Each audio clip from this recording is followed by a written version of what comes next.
Relatives Raviya சேனலுக்கு உங்க எல்லாரையும் வரவேற்கிறேங்க. இன்னைக்கு நம்ம பார்த்துட்டு இருக்க வீடியோ அப்படி என்னன்னா சிக்கன் சால்னா தாங்க. இந்த சிக்கன் சால்னா சப்பாத்தி புரோட்டாக்கு ரொம்பவே நல்லா இருக்கும். அதே மாதிரி நான் இன்னைக்கு ஒயிட் ரைஸ்க்கு நான் வந்து இதை செஞ்சிருக்கேன். இந்த சிக்கன் சால்னா இப்போ எப்படி செய்யறது அப்படி சொல்லிட்டு பார்க்கலாம் வாங்க.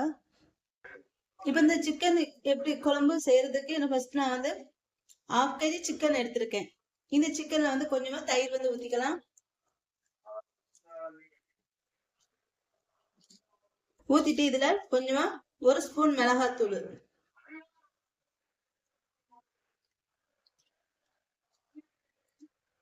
கொஞ்சமா உப்பு, ஒரு 1/2 ஸ்பூன் இஞ்சி பூண்டு பேஸ்ட். இப்ப இது எல்லாத்தையும் நல்லா மிக்ஸ் பண்ணி இத ஒரு 20 நிமிஷம் வந்து வச்சிடலாம் அப்படியே ஒரு வாரமாட்டு. இப்ப இதுக்கு ஒரு மசாலா அரைச்சுக்கலாம். இப்ப இந்த ஜார்ல ஒரு சின்ன துண்டு தேங்காய் கட் பண்ணி சேர்த்துக்கிறேன்.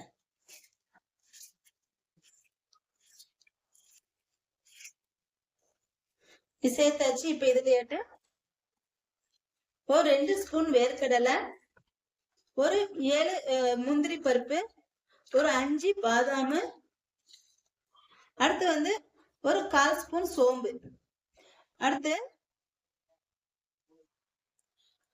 1 ஸ்பூன் நிறைய பொரிக்கடலை. இப்ப இது எல்லாத்தையும் நல்லா நைஸா அரைச்சு எடுத்துக்கணும். இப்ப இதை நல்லா நைஸா அரைச்சு எடுத்துக்கிட்டேன். இப்ப குழம்பு எப்படி செய்யறது சொல்லிட்டு இப்ப பாக்குவோம்.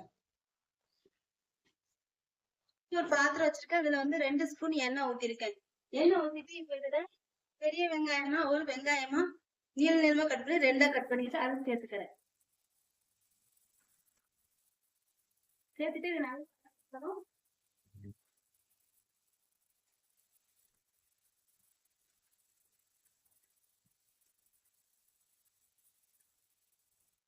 இப்ப இந்த வெங்காயம் இந்த அளவு வதங்கினதுக்கு பிறகு இதுல 1 ஸ்பூன் இஞ்சி பூண்டு பேஸ்ட் சேர்த்துக்காங்க. அதுல பட்டை கிராம்பு ஏலக்காய் தூள் வந்து ஒரு 1/2 ஸ்பூன் சேர்த்துக்காங்க. முழுசா போடுறதா இருந்தா போட்டுக்கலாம். நான் வந்து பொடி தான் போட்டிருக்கேன்.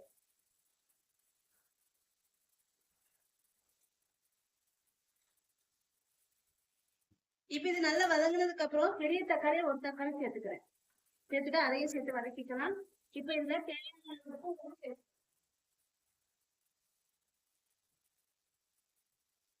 உப்பு கொஞ்சம் சிக்கன்ல சேர்த்ததுனால கொஞ்சம் பார்த்துட்டு சேர்த்துக்கோங்க.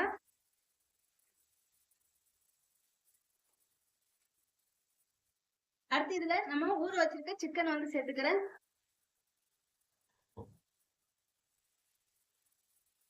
சேர்த்துட்டு நல்லா வதக்கி விட்டுக்காங்க. இப்ப இதை மூடி விட்டுறலாம்.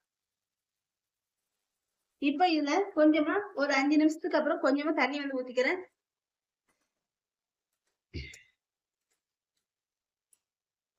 இப்ப இதுல ஒரு 1/2 ஸ்பூன் கறி குழம்பு மசாலா வந்து சேர்த்துக்கிறேன்.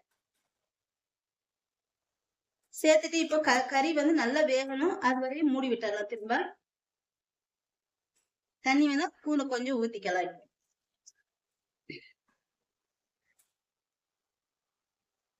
இப்ப மூடி வச்சிடலாம்.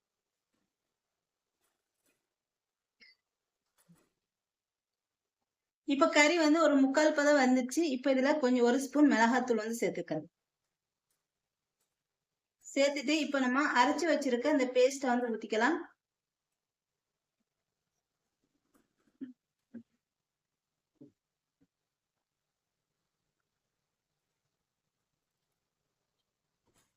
இப்ப இதுல கொஞ்சமா தண்ணி வந்து ஊத்திக்கிறேன்.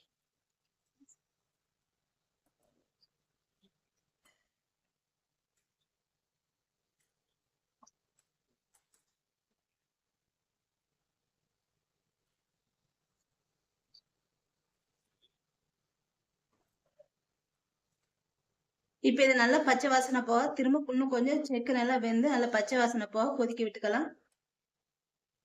இதில் நம்ம எந்த காய்கறி வேணா சேர்த்துக்கலாம். சுரைக்காய் சேர்த்துக்கலாம், முள்ளங்கி சேர்த்துக்கலாம், உருளைக்கிழங்கு சேர்த்துக்கலாம். இந்த மாதிரி காய்கறி எதுனாலும் சேர்த்தா இன்னும் நல்லா இருக்கும்.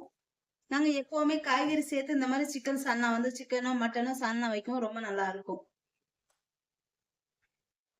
சிக்கன் சால்னா வந்து ரெடி ஆயிடுச்சுங்க. நல்லா இது ரொம்ப தண்ணி இல்லாம ரொம்ப கெட்டி இல்லாம இந்த மாதிரி வைங்க. ரொம்ப சூப்பரா இருக்கும் சால்னா வந்து.